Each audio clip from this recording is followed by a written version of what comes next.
Buenas noches, bienvenidos a una nueva edición del programa A Solas Con, el programa de la cadena regional Ondaluz Televisión, y en el que semana tras semana intentamos dar a conocer con más profundidad la vida, la biografía, los datos personales y de una persona representativa de la política, de la cultura, de las instituciones andaluzas.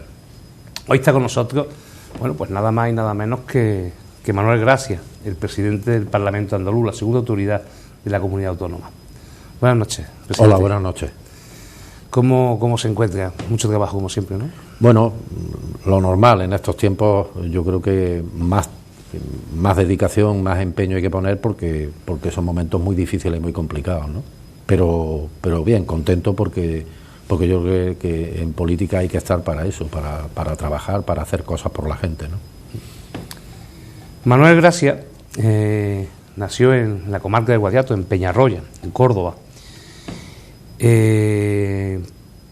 Procede del sindicalismo de la UGT, fue secretario general de la Federación de Trabajadores de la Enseñanza y ingresó en el Partido Socialista en el año 71, en una época en que ser socialista, incluso ser demócrata, era, digamos, entre comillas, ilegal, ¿no? Uh-huh. Para ser un dato importante, que espero que nos cuente algo de ese momento, para aquellos que piensan que siempre ha sido fácil y cómodo estar en política, ¿no?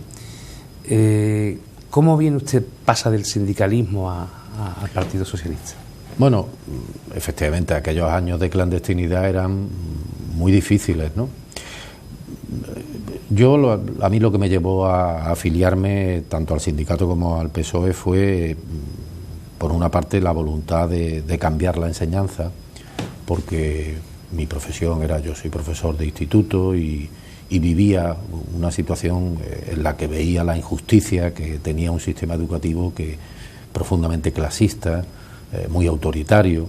Entonces, mi voluntad era contribuir a cambiar la enseñanza y, por otro lado, cambiar la vida del país, ¿no? Un país que estaba sometido a una dictadura que en esos años todavía daba coletazos importantes, porque, claro, hoy se ven las cosas con una distancia, pero entonces yo acababa de salir de un estado de excepción en enero del 69, poco después de que terminara la carrera, donde tuve que esconderme en una pensión de mala muerte cerca de la calle Atocha en Madrid, porque a los que formábamos parte de la cátedra en la que estaba Javier Muguerza, con el que yo fui ayudante en la Facultad de Económicas, pues estábamos perseguidos.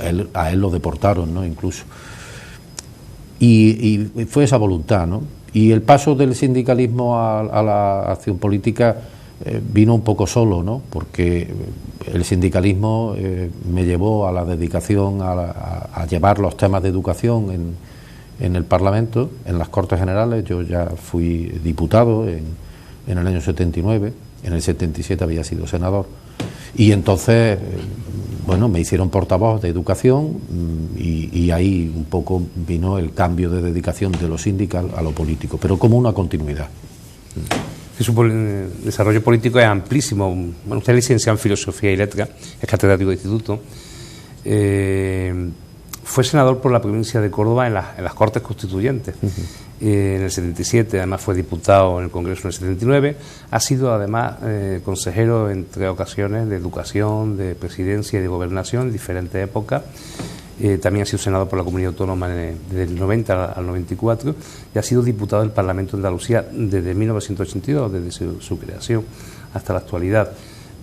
Por tanto, usted tiene esa doble vertiente, ha vivido de cerca un proceso constituyente en España y el desarrollo autonómico y el nacimiento de autonomía en Andalucía. Esa doble vertiente le sirve para ver con mejor perspectiva, por ejemplo, la situación actual que se está viviendo. Bueno, yo pienso que sí, ¿no? La propia experiencia en su conjunto siempre ayuda en la vida a todos, ¿no?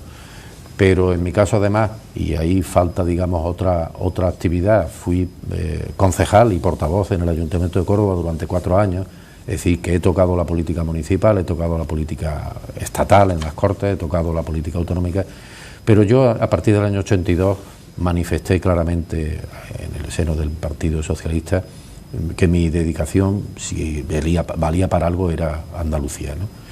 Y eso permite, sin duda en estos momentos, tener pues una visión, como dice, más amplia, también más serena, ¿no? Vivimos unos tiempos muy acelerados y la velocidad, igual que en la carretera es mala consejera, también en la vida política es mala consejera. Yo creo que el sosiego, la reflexión, lo cual no es incompatible con la acción, en política hay que hacer cosas, pero hay que hacerlas siempre después de una reflexión y hay que intentar hacerlas además de manera que no vayan, digamos, que no lleven a la gente por el cuello, que vayan a compás con la gente. A mí me parece que en la política la cercanía con la gente, el estar muy en la piel de la gente es fundamental, ¿no? Y eso es lo que yo creo que en estos momentos también hace mucha falta, ¿no? Esa cercanía, ese ponerse en la piel de la gente, ese hacer política con los ciudadanos y ciudadanas, que yo creo que es uno de los problemas más importantes que tenemos, por supuesto dejando a un lado el más importante de todos, que es el de la crisis económica y el del paro, ¿no? Decíamos, presidente, que usted nació en la comarca del Guadiato, una comarca, en su momento fue un emporio minero, después vino la crisis de las minas. ¿Cómo fue esa infancia? ¿Hasta qué época vivió usted en Peñarroya? ¿Con qué recuerdos tiene? Bueno, yo nací, si lo digo como allí lo dicen en mi pueblo, yo nací en el Terrible. Sí. Es decir, Peñarroya, Pueblo Nuevo, eran dos pueblos separados antiguamente, hoy ya un solo municipio, y yo nací en Pueblo Nuevo, ¿no? Yo allí viví 3 años, en realidad mis recuerdos de infancia son muy pocos, tengo muchos más recuerdos más recientes porque luego he ido muchas veces a Peñarroya, Pueblo Nuevo, primero por razones de amistad, porque familia ya no me quedaba allí, pero sí había amigos de mis padres con los que de vez en cuando nos veíamos, y luego por las actividades de mi partido, ¿no? Por cierto, que nunca dejaré de agradecer que el Ayuntamiento de Peñarroya Pueblo Nuevo en su día, por unanimidad de todas las fuerzas políticas, me hicieran hijo predilecto de mi pueblo, ¿no? Que la verdad es que es una satisfacción. Y yo creo que es el ejemplo de lo que pasó entonces y de lo que luego ha ido pasando, ¿no? Con muchas zonas, comarcas andaluzas, de un esplendor económico fuerte, porque claro, la mina daba mucho trabajo, muy buenos salarios en su momento, condiciones de trabajo muy duras, pero buenos salarios, y había una industria auxiliar en torno a la minería que hicieron que Peñarroya tuviera un esplendor económico y comercial muy fuerte. El declive de la minería fue el declive del pueblo y de toda la comarca, y en estos momentos siguen peleando todos esos pueblos de la cuenca minera, como en tantas otras, por encontrar alternativas a aquella especie de monocultivo. Hay sitios donde se está consiguiendo mejor, en otros peor.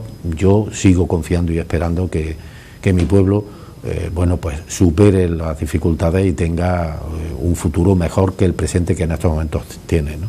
¿De Peñarroya va usted a Córdoba, a la capital? Sí, de Peñarroya. ¿Estudió la facultad? Estudié en Córdoba, no, estudié bachillerato en Córdoba. La facultad tuve que salir de Córdoba porque no había universidad en Córdoba, había solo la facultad de veterinaria, donde yo no tenía interés en estudiar, y pude estudiar gracias a que tenía beca, ¿no? Fui a estudiar a Madrid, a la Facultad de Filosofía de Madrid, y viví en Madrid esos 5 años que fueron fundamentales, no solo en mi formación académica y profesional, sino también en mi implicación en la vida, digamos, política, aunque no en ningún partido, porque yo contribuí a la creación del Sindicato Democrático de Estudiantes en la Universidad de Madrid, fui además el responsable de prensa y propaganda del Sindicato Democrático de Estudiantes de la Universidad de Madrid durante un curso, y fui sometido a un expediente disciplinario por participar precisamente en ese Sindicato Democrático de Estudiantes. Y luego, cuando terminé la carrera, pues volví a Córdoba como profesor interino, al instituto, a la Escuela de Magisterio, y saqué las oposiciones y me fui a Málaga, ¿no? Y después de Málaga pedí traslado a Córdoba, estuve en el Instituto López Neira, en el Parque Figueroa. Fueron 2 cursos que recuerdo con enorme satisfacción y alegría, porque además el Instituto López Neira se convirtió en un instituto de referencia, no por mí desde luego, sino por el resto del profesorado, pero era un instituto con un magnífico nivel académico, con una cantidad enorme de actividades culturales, que hizo un papel muy importante en aquella zona de la ciudad de Córdoba, que entonces no tenía nada más que 4 institutos, y luego volví a presentarme posiciones para la cátedra y saqué saqué la cátedra en Montilla y ahí estuve de catedrático hasta que llegó la transición y llegó la política. Nos ha hablado efectivamente de trabajó para montar el sindicato de enseñanza, trabajó en la construcción del Partido Socialista Obrero Español desde el año 75 en Córdoba. Fueron tiempos duros, fueron tiempos que sentirse vigilado no era agradable. Antes también en el movimiento universitario ya había trabajado, entre comillas, jugándose un poco el pellejo, ¿no? Lo digo, esto viene a colación para que esa idea de que la política siempre ha sido cómoda, siempre ha sido agradable, y le voy a preguntar algo que sé que le va a molestar, porque yo creo que además es para molestarse, ¿no? ¿Qué entiende ahora cuando oye que determinados nuevos representantes políticos llaman a otros casta? Ya. Bueno, a mí me parece que eso es, digamos, la utilización de una terminología despectiva. Me parece que de entrada no es muy aconsejable en política, ¿no? Es decir, yo creo que los ciudadanos pueden entender todo, ¿no? En la vida política pueden entender las discrepancias, las diferencias, pueden estar más de acuerdo con unos que en otros. Yo creo que los ciudadanos ni entienden ni perdonan el que se le pierda el respeto a los demás, ¿no? Yo de luego no voy a despreciar para nada a quienes a otros nos califiquen de casta. Yo me siento muy orgulloso de pertenecer al Partido Socialista Obrero Español, que ha sido un partido crucial en la historia de España, en la historia de la democracia en España, no en esta solo de estos últimos 35 años, sino también mucho antes. Hace más de 130 años que existimos como partido, somos el único partido que sigue existiendo con su misma identidad, con sus mismas señas de identidad, con sus mismos valores. Bueno, yo creo que en estos momentos vivimos tiempos en los que es muy fácil caer en la demagogia, en aprovechar ese vicio tan español de hacer política de taberna, de hacer política. Esto lo arreglaba yo con eso que se pone en la barra del bar y arregla todos los problemas del tirón, ¿no? Yo creo que hace falta un poquito más de eso, de respeto a los demás. No hay por qué faltarle a nadie para defender las posiciones en las que uno cree. Yo por lo menos creo que en mi vida política nunca le he faltado el respeto a nadie y creo que tengo una cierta fama de que defiendo con bastante firmeza mis convicciones, de manera que creo que eso es perfectamente compatible y que además los ciudadanos se identifican más con quien hace política de esa manera, con firmeza pero con respeto al adversario, de no quien utiliza el insulto o la descalificación para hacerse un hueco en política. Presidente, hay una anécdota que algunos conocemos, curiosa, y me gustaría que la transmitiera, ¿no? Y hemos dicho que usted fue constituyente, fue a las elecciones del 77 como senador, pero en un principio hubo algo de carambola, ¿no? Y sí, una algo curiosidad no, muy interesante. Algo no, totalmente, ¿no? No, efectivamente, estaba cerrada la candidatura del PSOE de Córdoba para el Senado y eran Joaquín Martínez Bormann, los otros dos senadores ya fallecieron. Joaquín Martínez Bormann, un abogado laboralista y defensor de las asociaciones de vecinos, del movimiento vecinal muy importante en Córdoba. Matías Camacho, que era el viejo militante que tenía un kiosco en la Plaza de las Tendillas, que era un poco el que había servido de nexo entre el partido después de la Guerra Civil y el partido. Se lo quemaron en una ocasión. Efectivamente se lo quemaron poco antes de la legalización del PSOE, antes de que acabara el año 76, se lo quemaron. Y el otro tercer nombre era Antonio Gala, el escritor. Lo que ocurre es que a última hora, penúltimo día o el último día antes de que se cerraran las candidaturas, Antonio Gala llamó a Felipe González para comunicarle que no, que lo había pensado mejor y que no aceptaba ir en la candidatura. Y entonces pues decidieron, la dirección del partido a nivel nacional y cordobés, decidieron que fuera yo el candidato. Yo no estaba dando clases en el instituto nocturno en Córdoba. Me fueron a buscar, me esperaron en la puerta de mi casa y me convencieron de que no me preocupara, que no iba a salir, que seguramente los resultados no iban a permitir que sacáramos 3 senadores, y salí senador y tuve la enorme suerte de participar en la elaboración de la Constitución y ahí empezó todo, ¿no? Curiosa anécdota. Le iba a preguntar, hay una curiosidad también, y es que yo he visto pasar muchos presidentes de distintas cámaras autonómicas, Congreso, Diputados, Senado, y todos parece como que cuando llegan al cargo asumen se ponen un mono Sí. dan un paso, una especie de metamorfosis, una seriedad institucional. En su caso, desde la seriedad es fácil, ¿no? Bueno, probablemente porque mi carácter era así, ¿no? Yo soy una persona seria, bastante institucional en general. Ya digo, yo he sido portavoz parlamentario durante 6 años y creo que he sido duro y... Sí, eso es, usted ha pasado de dar mucha caña. Eso es, pero duro, pero nunca he perdido un cierto sentido institucional, porque yo soy de los que creen que la vida política en cualquier sociedad, en cualquier tiempo, necesita instituciones sólidas. La vida en común de millones de personas, de miles de personas, de centenares de miles, no se puede organizar si no hay instituciones políticas. Y las instituciones políticas deben de estar por encima de las personas.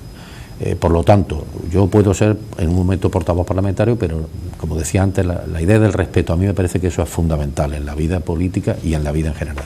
Entonces, a mí no me ha resultado difícil ese papel institucional, pero también tengo claro otra cosa, ese papel institucional, esa seriedad, no está reñido ni con la cercanía a la gente. Yo, como presidente del Parlamento, estoy recorriendo las 8 provincias, raras la semana que no tengo una visita a algún pueblo, a alguna comarca de una provincia de Andalucía, a reunirme con la gente del Centro de Educación de Adultos, las personas del Centro de Mayores, los alumnos del instituto, porque creo que es fundamental esa cercanía y porque creo que es fundamental abrir el Parlamento a los ciudadanos. Yo vengo propugnando desde que asumí la presidencia hace algo más de 2 años la necesidad de que el Parlamento sea un Parlamento abierto. Y el Parlamento abierto significa que la gente pueda entrar y participar en el Parlamento, que sea un Parlamento transparente, pero también significa que el Parlamento se acerque a los ciudadanos y vaya al territorio donde están los ciudadanos.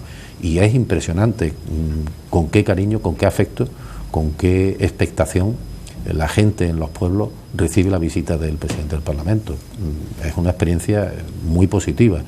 Porque lo ven en la tele, porque ven el Parlamento en la tele, porque tienen una imagen en la tele que necesita ser confortada luego o contrastada con lo que la visita del presidente les da. Y es un trabajo que a mí por lo menos me resulta muy positivo, también porque me aporta mucho de pulsar lo que piensa la gente normal de la calle, la gente sencilla, y no solo de lo que pensamos los que estamos en la política o lo que piensan los opinadores de la política en los medios de comunicación, ¿no? Usted que es de vocación, de formación y de profesión docente, que tiene una gran sensibilidad con el tema educativo y que políticamente también lo ha gestionado como consejero de educación que fue, ¿cómo se le queda el cuerpo cuando oye una noticia como yo esta mañana he oído, cuando venía para acá en la radio, donde técnicos de la Consejería de Educación de la Comunidad de Aragón han detectado, y así lo han plasmado en un estudio, en un análisis, de que hay muchos niños que se quedan durmiendo en las clases porque al cerrar los comedores escolares simplemente no han comido? Bueno, yo creo que además ese es un tema tan sensible, tan real, que la propia defensora del pueblo salió hace muy pocos días precisamente exhortando a las autoridades educativas de todo el país, de todas las comunidades autónomas, a que se aproxima el verano y tengan en cuenta que allí donde existen comedores escolares y donde existen programas, como es nuestro caso en Andalucía, donde usted sabe que hay un programa precisamente en materia de comedores escolares que garantiza las 3 comidas al día a los alumnos de situación de exclusión social, y la defensora del pueblo ha exhortado a que se mantengan esos programas, se hagan allí donde no existen, que desgraciadamente en la mayoría de las comunidades no existe, y que se mantengan durante el verano. Yo creo que eso lo que nos pone sobre la mesa es una de las caras más desagradables, más feas de la crisis económica, ¿no?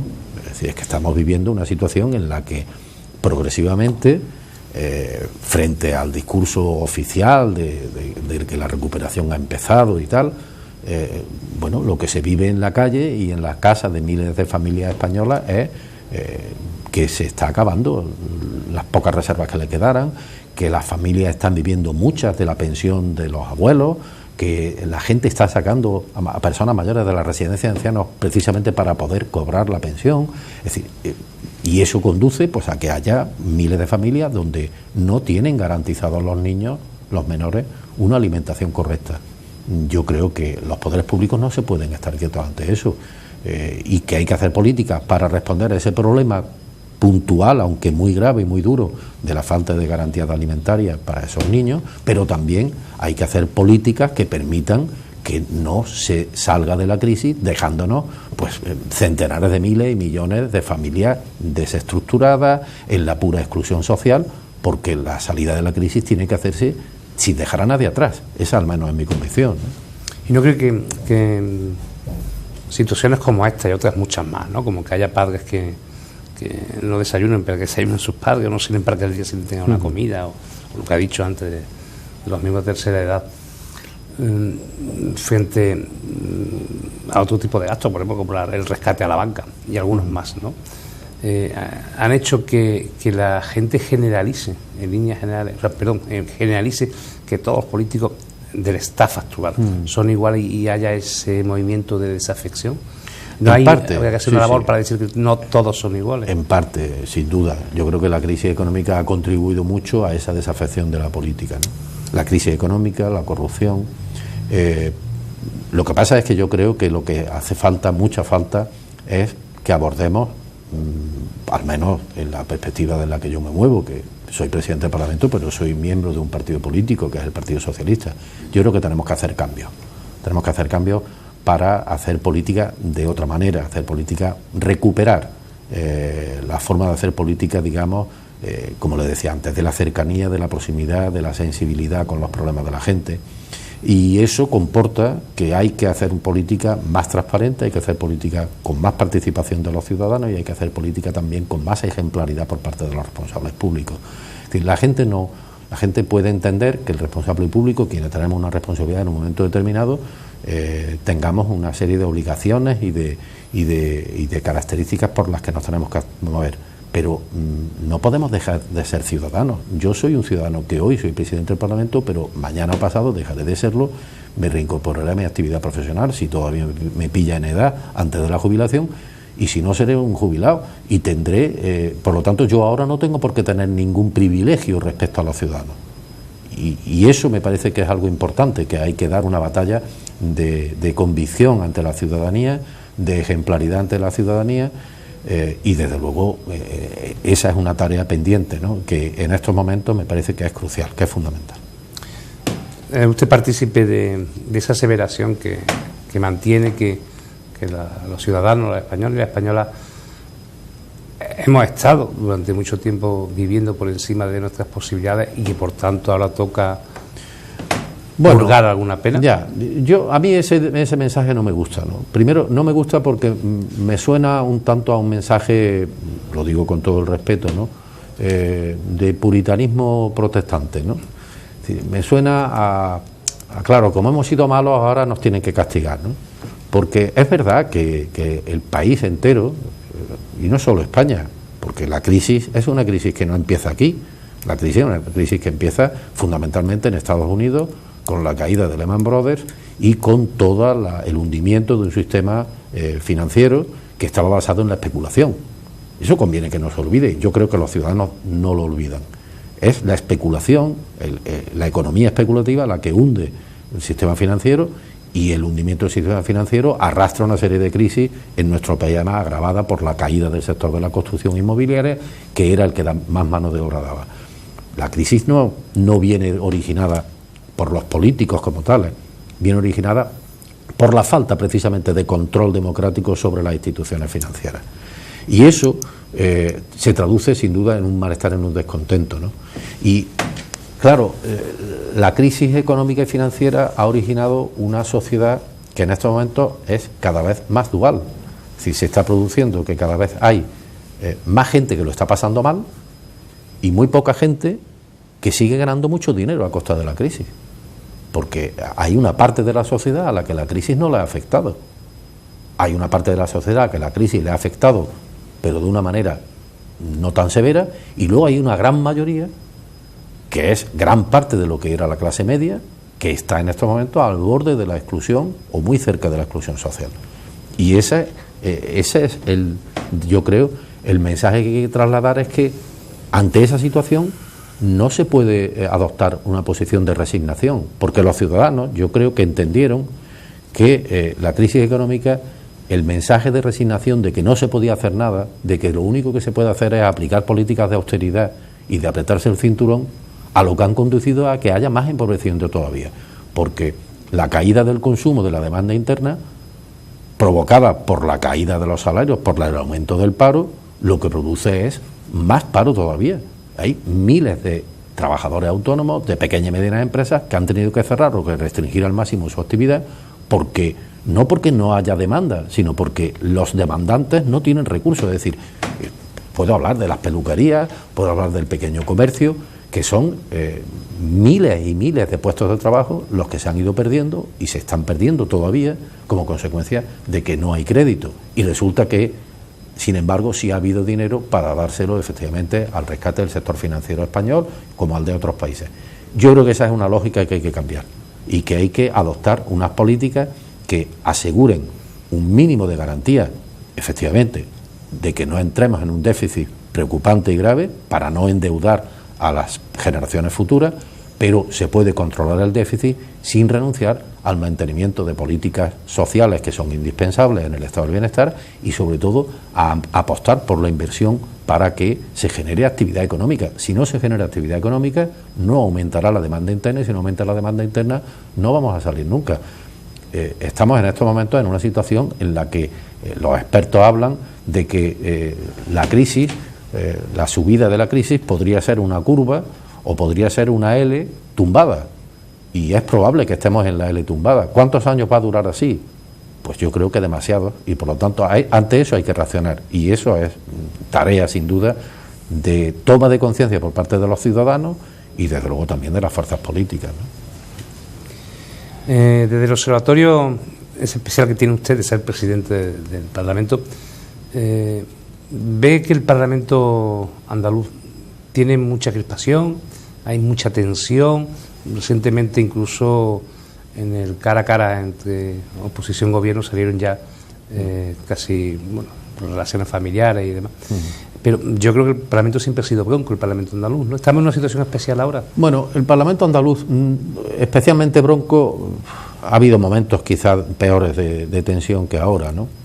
Lo que ocurre es que yo creo que cuando en la política se entra en un terreno en el que se utiliza la descalificación personal o se utiliza mucho el argumento de carácter personal, referencias familiares, etcétera, yo creo que se está entrando en el terreno que más desprestigia la política. Yo sinceramente creo que eso, es decir, para que la oposición haga oposición al gobierno no hace falta ni insultar, ni descalificar, ni desprestigiar a las personas que están en ese momento en el gobierno. Eso no quiere decir que si no cometen alguna irregularidad no haya que ir a por ellos, lógicamente, porque me parece que la irregularidad en la función pública es algo absolutamente detestable. Pero yo creo que la gente agradece mucho más, primero, las ofertas constructivas, las políticas constructivas, una oposición constructiva, una oposición útil, que no una oposición meramente de tierra quemada que se dedique a desprestigiar, a deteriorar, al contrario, ¿no? Y yo creo que eso desgraciadamente a veces ocurre, pero yo no creo que en estos momentos tengamos un grado de crispación en nuestro Parlamento distinto al que puede existir en el conjunto de España. Yo creo que la vida política española, por una suma de factores sucesivos, la crisis, pero también los comportamientos de las fuerzas políticas, el adoptar la estrategia de tierra quemada frente al adversario, el entender que el adversario no solo es un adversario, sino que es un enemigo, esa política de trinchera, yo creo que es lo que ha originado también en gran medida el desapego de los ciudadanos hacia la política, porque a los ciudadanos no les interesa para nada ese tipo de debate. Eso puede ser interesante desde el punto de vista mediático, al estilo de los programas estos, ¿no?, de televisión, donde salen y se pelean y se echan unas broncas tremendas, luego cuando salen son todos más amigos que charros, ¿no? Bueno, a mí me parece que eso los ciudadanos no es lo que quieren de los representantes políticos. Yo creo que lo que quieren es que defiendan con firmeza sus posiciones, que debatan, que critiquen la oposición al gobierno con toda la dureza que sea preciso, pero sin faltarle al respeto nunca a nadie y desde luego también intentando contribuir con aportaciones positivas y no solo destructivas. Yo creo que la política de la destrucción, esa a medio plazo y a largo plazo, siempre es mala. Pues yo creo que está resultando ameno y interesante la entrevista por su respuesta. Nos vamos un momentito a lo que es obligatorio y necesario para las televisiones, como es la publicidad.